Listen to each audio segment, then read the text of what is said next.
ठाणे महानगरपालिकेचा अर्थसंकल्प म्हणजे दात कोरून पोट भरण्याची कार्यशाळा. मनोज प्रधान यांनी केली अंदाजपत्रकांची चीरफाड. आयुक्त सौरभ यांनी मांडलेल्या अंदाजपत्रकावर सध्या ठाणे महानगरपालिकेच्या सर्वसाधारण सभेत चर्चा सुरू आहे. बुधवारी झालेल्या चर्चेत अनेक नगरसेवकांनी पाणी कचरा या विषयावरच सर्वाधिक भाष्य केले. त्याकडे पाहता ठाणे महानगरपालिकेला मूलभूत सुविधा गेल्या 30 वर्षात निर्माणच करता आल्या नाहीत हे स्पष्ट झाले आहे. पाण्यासारख्या मूलभूत गरजेची पूर्तता करण्यासाठी ठाणे महानगरपालिकेला धरण बांधता आलेले नाही. एकीकडे क्लस्टरमुळे लोकसंख्या मोठ्या प्रमाणात वाढत आहेत. क्लस्टरची अंमलबजावणी करण्यासाठी कर्जरोखे काढण्यात येणार आहेत.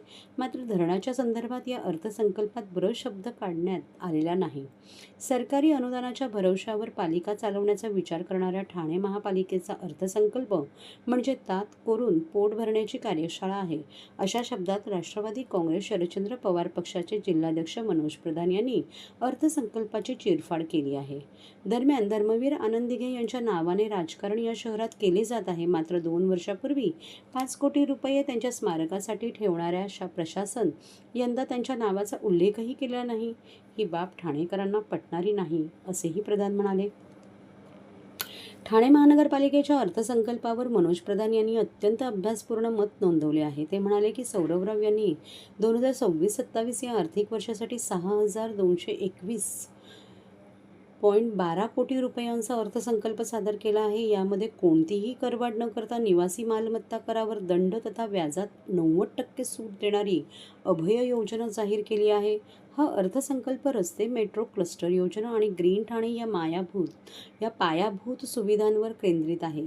एकूण अर्थसंकल्प 6,221.12 कोटी असून रस्ते, पूल, आरोग्य, शिक्षण आणि पर्यावरण, पूर्व द्रुतगती महामार्ग विस्तार, आनंदनगर साकेत उन्नत मार्ग, ठाणे बोरिवली बोगदा आणि कोस्टल रोड यांवर या अंदाजपत्रकात भर देण्यात आला आहे.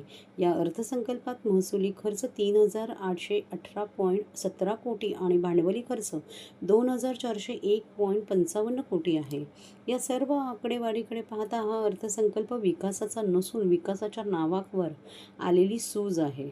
एकीकडे महापालिकेवर 2,100 कोटींची देणी आहेत. म्हणजेच ठाणे महानगरपालिका कर्जबाजारी असताना फुगलेला अर्थसंकल्प सादर करून काय साध्य करायचे आहे हे स्पष्ट करण्यात प्रशासनाला यश आलेले नाही. 2025-26 मध्ये 920 कोटी रुपये उत्पन्न मिळाले असा अंदाज होता. प्रत्यक्षात 536 कोटी 35 लाख एवढेच उत्पन्न मिळाले. म्हणजेच डिसेंबर 2025 अखेर 3,083.65 कोटी रुपयांची तूट आली होती. म्हणजे 40% कमी वसुली झाली होती. यंदा हे उत्पन्न 1,200 कोटी गृहीत धरण्यात आलेले आहे. त्याच अनुषंगाने पाहिले तर साधारण 40% तूट पकडली तर 480 कोटी रुपयांची तूट अपेक्षित धरावी लागेल. ही तूट कशी भरून काढली जाईल याबाबत कोणत्याही प्रकारचे भाष्य करण्यात आलेले नाही. स्मार्ट सिटीचा जयघोष करणाऱ्या ठाणे महापालिकेच्या तिजोरीची अवस्था बिकट असताना क्लस्टरसह विविध योजना राबवण्यासाठी कर्जरोखे काढण्याची वेळ पालिकेवर आली आहे. आयुक्तांनी मांडलेल्या अंदाजपत्रकात नमूद करण्यात आले आहे हे बजेट गेल्या वर्षापेक्षा 10% फुगवले असून फक्त कोटीच्या कोटी उड्डाणे घेण्यात आली आहे. शहरातील महत्त्वाची विकास कामे आता खासगी भागीदारांच्या हाती सोपवावी लागणार असल्याचे अर्थसंकल्पातून स्पष्ट झाले आहे. कोणतीही करवाढ व दरवाढ ठाणेकरांच्या माथी मारली नसली तरी जुन्या योजनांचाच नवी फोडणी देण्यात आली आहे.